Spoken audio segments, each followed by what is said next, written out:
We spend so much time, thinking about who is teaching our young children, right? And what they're learning, Oh. all those incredible things. Yeah. But have you ever stopped to think about the space itself?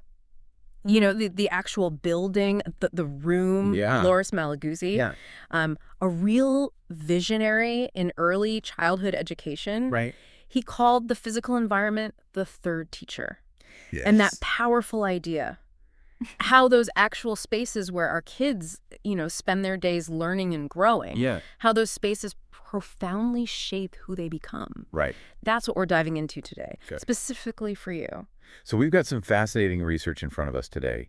Um, a really comprehensive look back at 88 different studies Oh. conducted over almost 6 decades, Okay. from way back in 1960 right up to 2018. Wow. And this research dug deep into the connection between the physical spaces of early childhood education and care, Okay. places like preschools and kindergartens, and how they influence children's psychological development. Okay.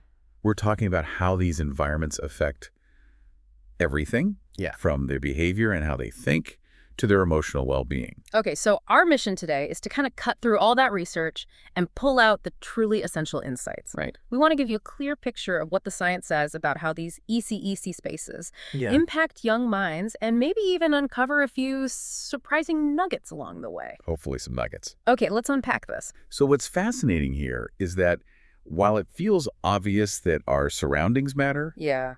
the serious systematic study of how the physical environment impacts early childhood development really took off in the latter half of the 20th century. Mm. As you mentioned, traditionally, the focus has been squarely on the educators and what they're teaching. Right. But there's been this growing worldwide understanding that the where of education is just as crucial as the who and the what when it comes to quality. Exactly. And this review points out that initial research, Yeah. largely in the U.S. in the 1960s, Right. focused on some very specific elements, things like how crowded a room was, the impact of different colors, and the role of lighting. Mm. They were really trying to pinpoint the ideal physical conditions for healthy growth and learning. And that makes sense as a starting point, breaking down the environment into pieces you can measure. Yeah. But then you see the impact of thinkers like Loris Malaguzzi. Right. His idea of the environment as the third teacher Yeah. really shifted how people thought about it. It wasn't just about the physical stuff anymore. Right. It was about how the way space is organized and what it offers could actively communicate educational ideas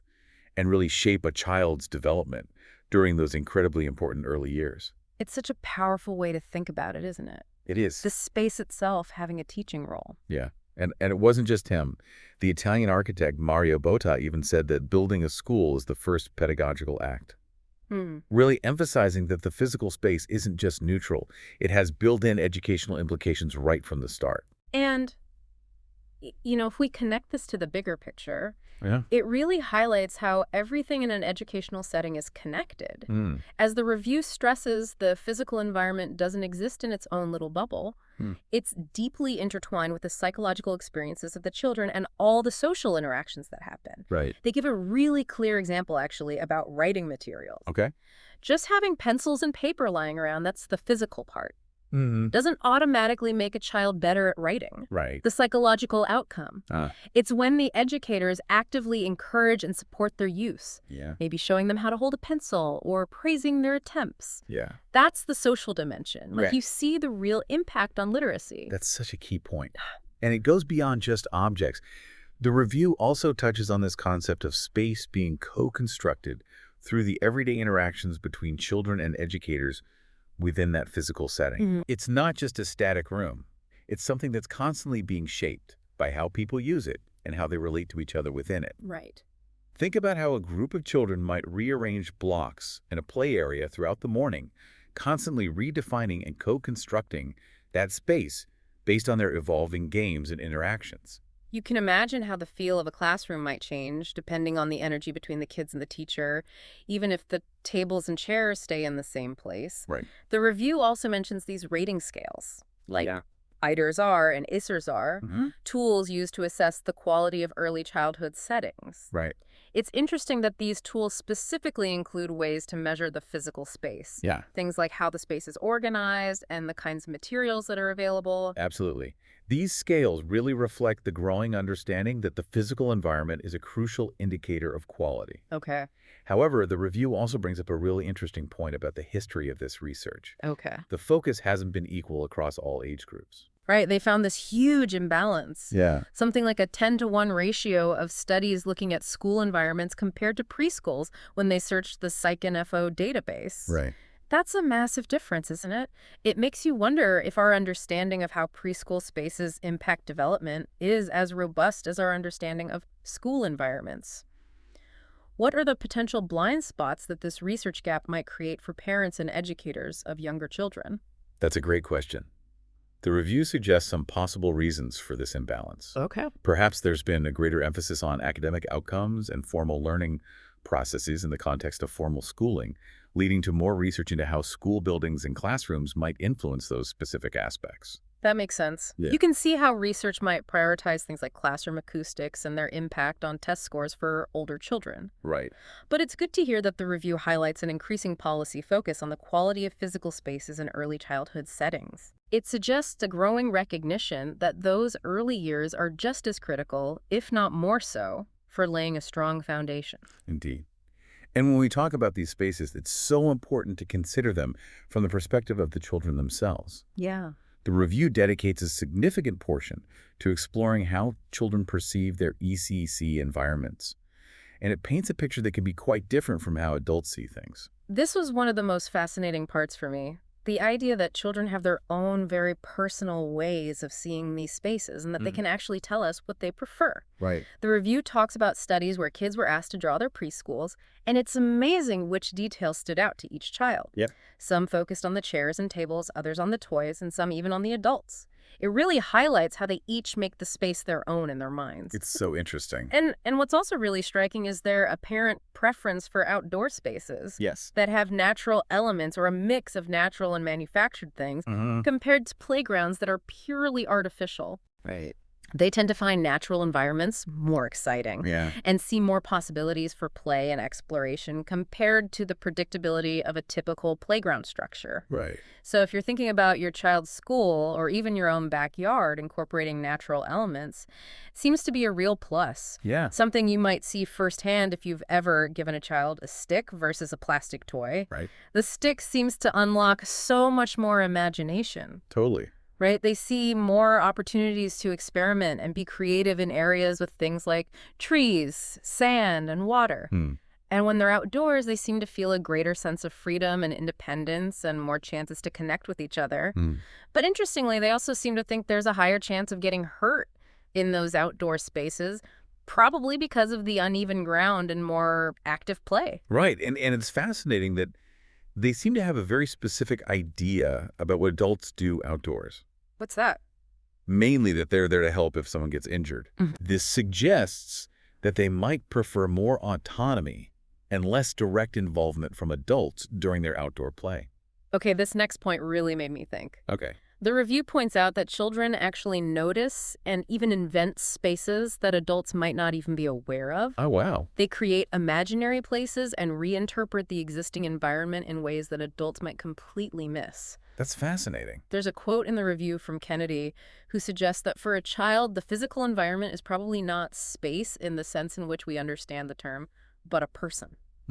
That really makes you think about their very personal and almost interactive relationship with their surroundings. It really does. It highlights that their experience of space is deeply personal and goes way beyond just the physical dimensions. Yeah. And this personal interaction contributes to how they create shared understandings and relationships through how they use space. Okay. The review mentions comparisons across different countries, Canada, India, South Africa, showing how cultural norms and teaching styles influence how space and materials are used and the messages they communicate about relationships. And here's where it gets really interesting. The review talks about research where children were actively involved in looking at their ECEC environments. Okay. And it turns out they are incredibly good at spotting what isn't working. Wow. Not only that, Yeah. but they can also come up with really thoughtful and creative ideas for making those spaces better for everyone. This is so empowering, isn't it? It is. The idea that we should be truly listening to children's perspectives when we're designing their learning environments. And the review highlights the really positive effects of involving children in these co-design processes. Mm-hmm. Things like giving them a boost in their initiative, their confidence, how they communicate, and even their ability to negotiate with others. Yeah. It really changes the power dynamic and recognizes children as active participants in shaping their own experiences. It completely changes how we should approach designing these spaces. Right. But of course, adults also have their own perspectives and priorities. Of course. The review also looks at what parents and educators value in ECEC physical environments. From the parents' point of view, there seems to be a really strong desire for these places to feel welcoming and safe, Okay. almost like a home away from home. Mm-hmm. They also really value having a connection to the outdoors and spaces where children can easily interact with each other. Right. Things like having a front yard, a porch, and windows that let you see inside are seen as contributing to this reassuring and inviting feeling. Right. And practical things like the location, how visible the center is in the community, and whether it looks child-friendly, definitely play a role in where parents choose to send their children. That makes perfect sense. Yeah. You want a place where your child feels comfortable and secure, and where you as a parent feel a sense of connection and trust. Right. Now, what about the educators? What are their main concerns and priorities when it comes to the physical environment? Educators, understandably, really focus on how the physical space and the materials available can help them do their jobs and support the children's learning. They emphasize having enough of the right kinds of play equipment, especially things that encourage literacy as being really important. Right. They're also very aware of how physical features, like the shape of the room and the lighting, can directly impact how well they can work. Right. And they point out the practical difficulties. It's often much easier to get more toys or books than it is to change the actual structure of a room. So for our listener who might be advocating for improvements at their child center, what's a realistic approach given these limitations and structural changes versus material upgrades? That's a really good practical point. You could always ask for more art supplies, but asking to knock down a wall is a different story. Right. The review also points out how educators' own beliefs about teaching influence how they arrange the space and use materials even in subtle ways, like whether certain play areas are seen as being more for boys or girls and how they display children's artwork or learning materials. Which really shows that the physical space isn't just a neutral background. It's actively used to communicate values and learning goals. Yeah. Now, there's a really interesting tension that the review brings up when it comes to outdoor spaces. Oh, tell me more about that. Well, while both parents and educators almost universally agree on how important outdoor spaces are, Okay. especially those with natural elements Yeah. for children's development, Mm-hmm. these spaces are often not used as much for planned educational activities. They tend to be mostly for free play. That's surprising considering how much everyone seems to value them. What are the reasons for that? The review suggests several reasons from the educator's perspective, things like how big and where the outdoor area is, Okay. whether there are appropriate materials available outside, and how easy it is to move children between indoor and outdoor spaces. Cultural norms also play a role. Okay. In some places, outdoor play is very dependent on good weather, which can limit when and how much it's used for learning. So sometimes practicalities and even cultural traditions can get in the way of fully using these spaces that everyone agrees are so valuable. Right. And there's also this interesting balancing act between wanting children to have freedom outdoors and making sure their safe isn't there. Exactly. Adults often have this wonderful image of outdoor play as being all about freedom and exploration, maybe thinking back to their own childhoods. Yeah. However, educators often see outdoor play as carrying more risks than indoor activities, which can lead them to be more cautious and set more limits on the very freedom they value in theory. It sounds like a constant negotiation between wanting to encourage independence and needing to ensure well-being. It is. The review also touches on the really important but sometimes complicated relationship between architects and early childhood professionals when it comes to creating effective ECEC environments. This is a crucial area. The review found that while both architects and early childhood experts understand the need to work together, there can be real communication problems because they often speak different professional languages and have different approaches. However, the really encouraging finding is that when architects, educators, and center directors are all genuinely involved in a project from the beginning, the resulting environments tend to get much higher quality ratings. It really highlights the power of bringing different kinds of expertise together. Absolutely. Getting those different perspectives in the room seems essential for creating spaces that truly meet the needs of both the children and the educators who work with them. Right. Now, let's switch gears a bit and talk about how these physical environments actually impact children's behavior. Right. What does the research tell us on that front? The research indicates that having spaces that aren't too crowded, have interesting and varied features, and have clearly defined areas for different kinds of activities tends to lead to more positive social interactions and helps children stay focused on what they're doing. Okay. Interestingly, how crowding affects children can depend on the type of play they're engaged in, and it can even influence how much aggression is seen. So generally, more space seems to lead to better interactions. And what about having interesting features in the environment? Having varied elements in a room, like different wall colors or changes in ceiling height, has been linked to more cooperative behavior among children. And when the play materials are more complex, think of a dress-up corner with lots of options versus just a few simple toys. Children tend to be more engaged and play together for longer periods.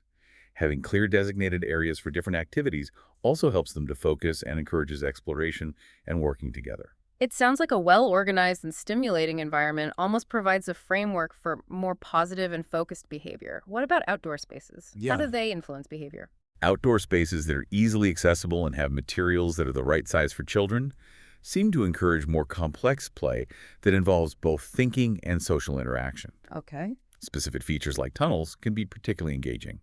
The research also shows that younger preschool children tend to engage in more pretend play and play that involves using objects in their intended way outdoors, while older preschoolers are more likely to be involved in physical games. And the presence of nature seems to have a really significant impact outdoors, doesn't it?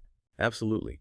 The review really emphasizes the powerful effect of having natural outdoor spaces and materials available. Introducing natural elements has been shown to increase how much children interact with nature, encourage them to play independently, and engage in helpful kind behaviors, and even reduce instances of antisocial behavior. It's quite remarkable that changes to the outdoor environment can actually shift how children interact with each other.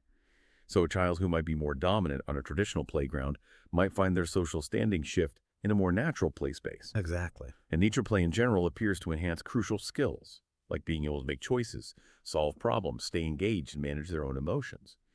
When you compare typical playgrounds to play areas designed with nature in mind, the natural spaces often lead to more independent exploration, constructive play, pretend play, and even scientific curiosity, often without the need for teachers to directly guide them. Even having a mix of natural and manufactured elements can be beneficial, supporting a wider range of play styles.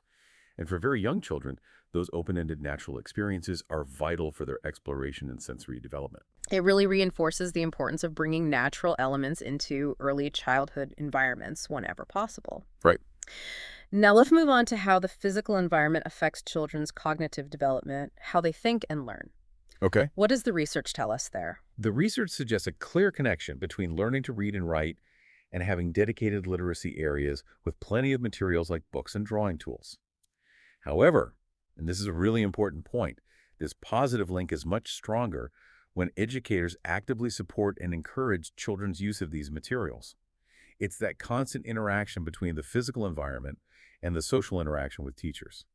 So it's not just about having the books on the shelf, it's about the teacher fostering a love of reading and writing in that space. Precisely. Right. And the review even indicates that a rich environment focused on literacy can actually help to lessen some of the negative effects of things like low income or being from a non-white ethnic background on how well children do academically. That's a really powerful implication, highlighting the potential for well-designed learning spaces to promote equity.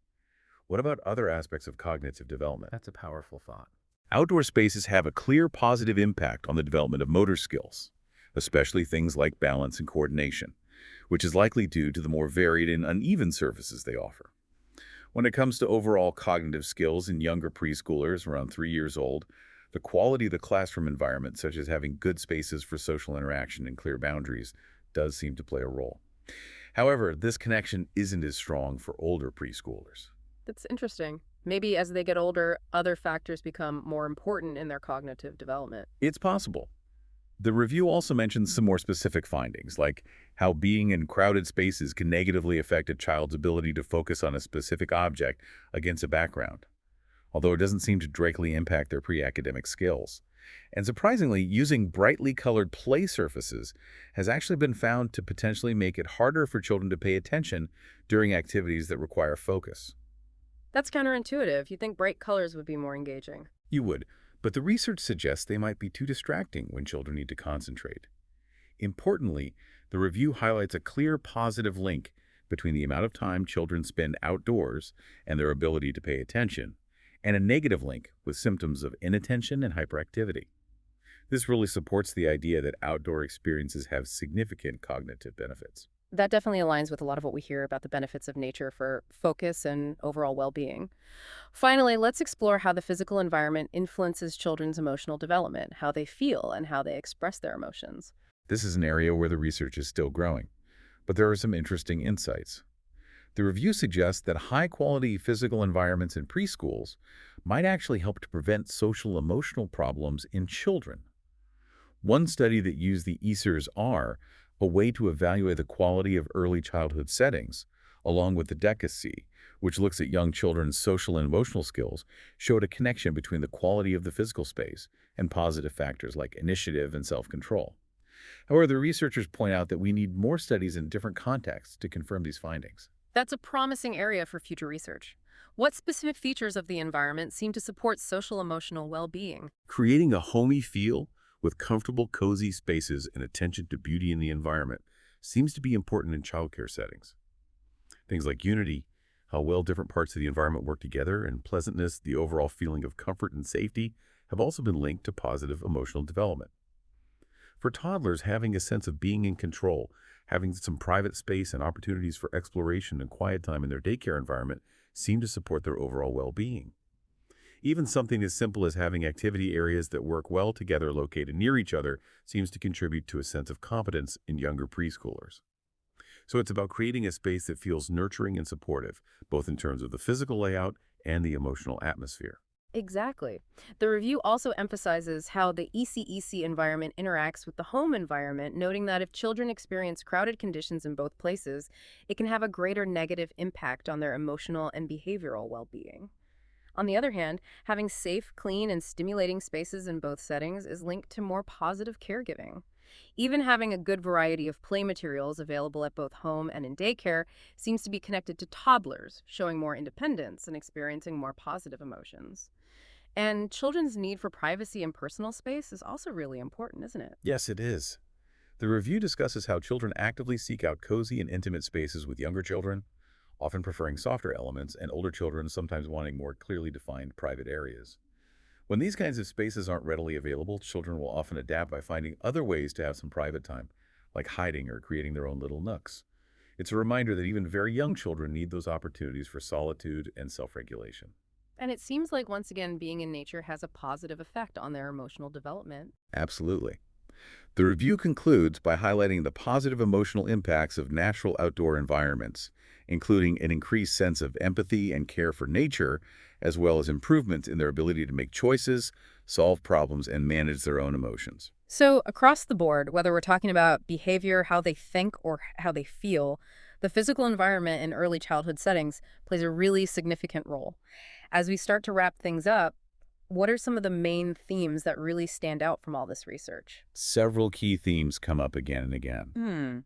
The importance of designing spaces and choosing materials that are the right size and scale for children is absolutely crucial. Okay. Having a good variety of appropriate materials that encourage exploration and learning is also essential. Mm, Clearly defining different areas within a space helps children understand the environment and focus their play. right. Providing cozy, intimate spaces addresses their need for privacy and security.